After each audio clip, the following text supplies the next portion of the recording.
Hi everybody, welcome to my channel. Today I would like to discuss Norton's theorem.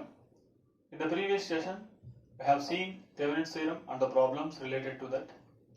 Almost all Norton's theorem is also similar to that with a little difference. The statement of Norton's theorem is any linear network consisting of number of sources and resistances can be replaced by a single current source and a parallel resistance. In order to illustrate Norton's theorem, let me go through this simple example. Here, in this example, we have number of sources. V1, V2 are the voltage sources, I1 is the current source, and number of resistances are also connected here, R1, R2 and R3. The objective here is to find out the current passing through RL. Let us consider IL is the current passing through this resistance. According to Norton's theorem, first of all, we have to short circuit the branch through which we have to find out the magnitude of current. So here I am replacing RL with a short circuit and find out the magnitude of IN. That is going to give you the Norton's current. And after that, in order to evaluate Norton's resistance, we have to find out the equivalent resistance between the terminals A and B by making all the sources equal to 0. Here, the voltage sources are to be replaced by the short circuit and the current source is to be made open in order to make them ideal. After that, we have to find out the equivalent resistance between the terminals A and B, and that is going to give us the magnitude of Rn. This is same as that of the Thevenin resistance we have discussed earlier. After evaluating this IN and Rn, this entire network between A and B, whatever circuit is there between A and B, this entire network can be replaced by a single current source IN and a parallel resistance Rn. And after that, reconnect the branch RL, which we have removed earlier, and find out the current passing through this branch using current division rule. So here IL is given as IN multiplied by the opposite resistance is RN divided by RN plus RL. That is the beauty of Norton's theorem. Any complicated network can be replaced by a single current source and a parallel resistance.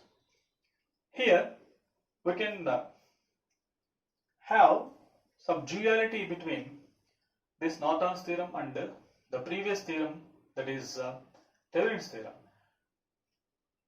Because in Thevenin's theorem, whatever may be the complexity of the circuit, that was replaced by a voltage source and a series resistance. When we consider Thevenin's theorem,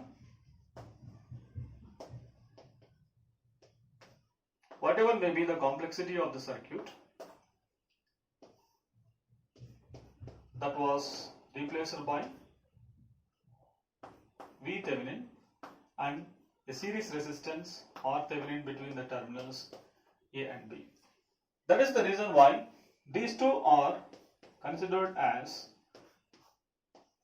duals of each other. That is the explanation part regarding Norton's theorem. Next we shall go through some numerical examples in which I am going to explain you the application of Norton's theorem. Let me consider this numerical problem in order to explain Norton's theorem. In this network, we are given a current source of 10 amperes, and the objective here is to find out the current passing through the 9 ohm resistance connected between the terminals A and B. In order to simplify the networks using Norton's theorem, first of all, we have to short circuit the branch or resistance in which we have to find out the current. That means to say that here we have to short circuit these two terminals A and B. The circuit can be redrawn after making the short circuit of A and B. So here I am drawing, this is A and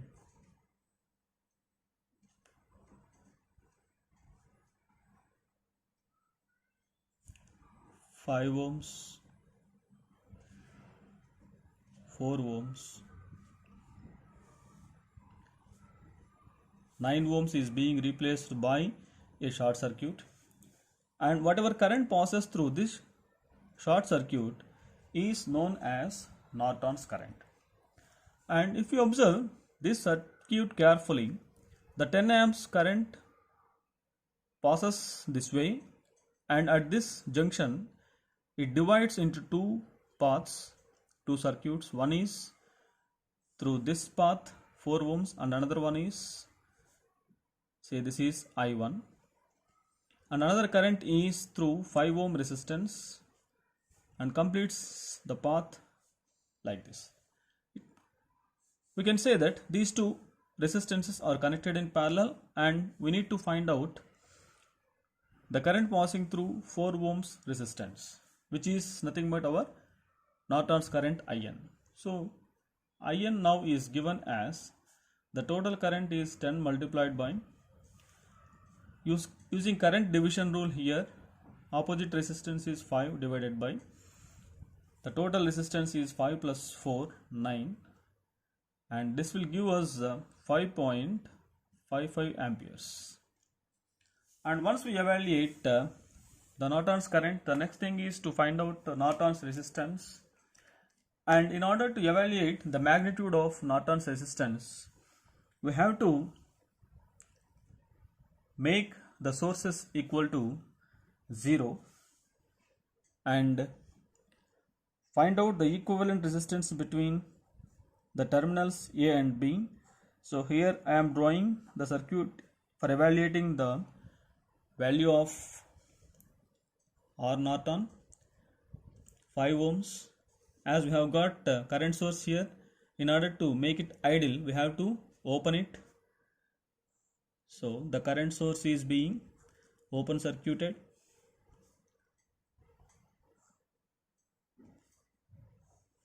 This is A and this is B, 5 ohms and 4 ohms. The objective is to find the Norton resistance Rn. Now if we move from A to B, here we have got only one and only one path from A to B. As this path is open circuit, no current will flow through this, hence we can say that 5 ohms and 4 ohms are connected in series. Now the magnitude of RAB is equal to Rn is equal to 5 plus 4, that is equal to 9 ohms.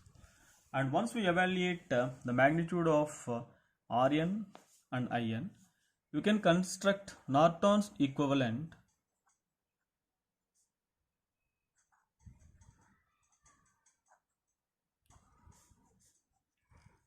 that is In, whose magnitude is equal to 5.55 amperes, and a parallel resistance Rn, the magnitude is 9 ohms between the terminals A and B. Now reconnect the branch 9 ohms which we have replaced by a short circuit. Now the current passing through this 9 ohm resistance is IL.